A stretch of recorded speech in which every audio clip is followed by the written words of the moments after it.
Muar is a town and the capital of Muar district, Johor, Malaysia.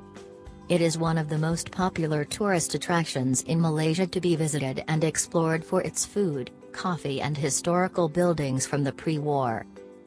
An alternative name to it is Bandar Maharani. It is declared the royal city of Johor by Sultan Ibrahim Sultan Iskandar and is the fourth largest city in Johor.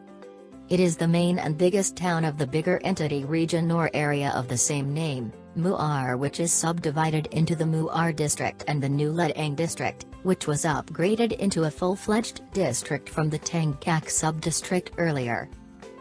Kheng Ping Café is founded in 1973 by Madam Tan Sulyan and her husband Mr. Wong Kheng Ping.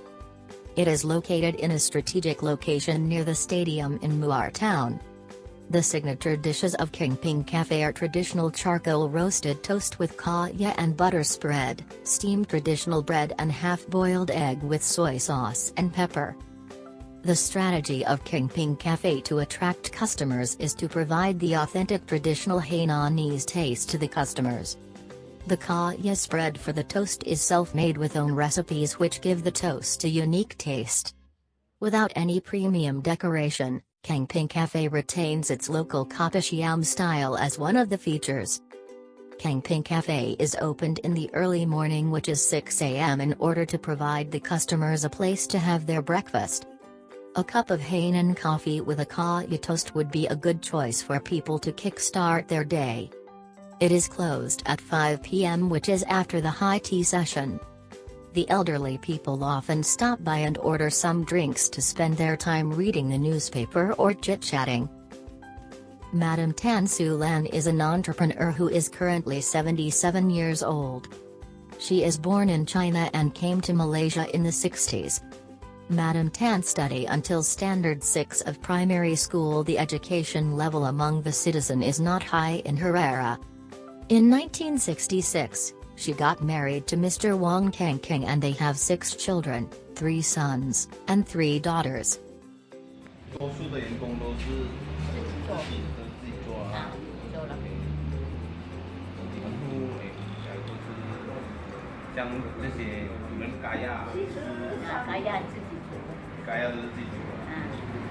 As the burden of her family became heavier when her children grew up, Madam Tan decided to start a coffee shop business to earn more income.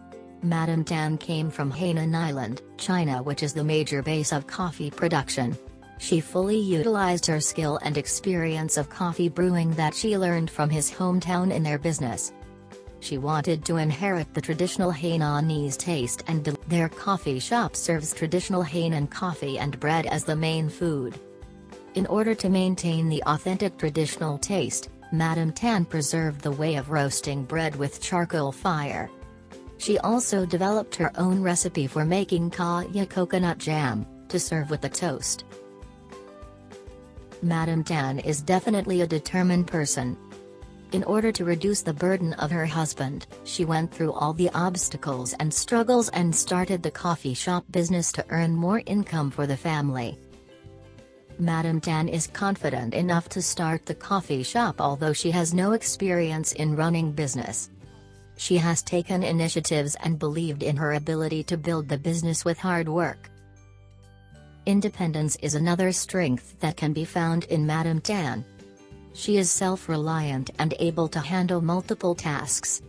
She also has a strong sense of responsibility for the business and her family. In order to add a competitive advantage to her business, Madam Tan has developed her own recipe for making kaya as well as seeking relevant knowledge about the food and beverage that she sells in her business. In order to add a competitive advantage to her business, Madam Tan has developed her own recipe for making kaya as well as seeking relevant knowledge about the food and beverage that she sells in her business. Madam Tan might not be a relationship builder as her social awareness to develop mutually beneficial relationships is relatively low. This is due to her preservative personality in running the business.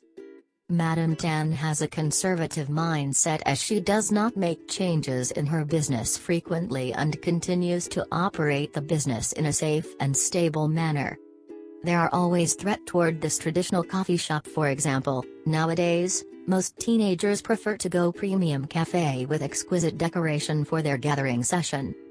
Those cafes provide a more cozy and comfortable environment for them to spend their time than coffee shop.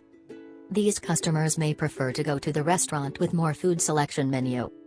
There is no grandson would like to take participation in continuing the business, as they would like to work in a big city instead of a small town. Besides that, they also found that the business was low profits and it is hard to feed a family with the inflation nowadays. In order to keep the regular customers and attract teenagers to visit the coffee shop, Madam Tan planned to invest some money in renovating the coffee shop to provide a good environment. Madam Tan can rent out some space to invite food vendors to run their business in the shop. This can provide more variety of food for customers. In conclusion, Madam Tan was a successful entrepreneur as she ran the coffee shop business for more than 50 years. Even though Madam Tan was conservative in running her business, but it was one of the main issues that make her business a success and stand still for 50 years. She also insisted on delivering the authentic traditional Hainanese taste by serving toast with handmade kaya and Hainan coffee. This is the reason it attracts a lot of local citizens to become her loyal customer.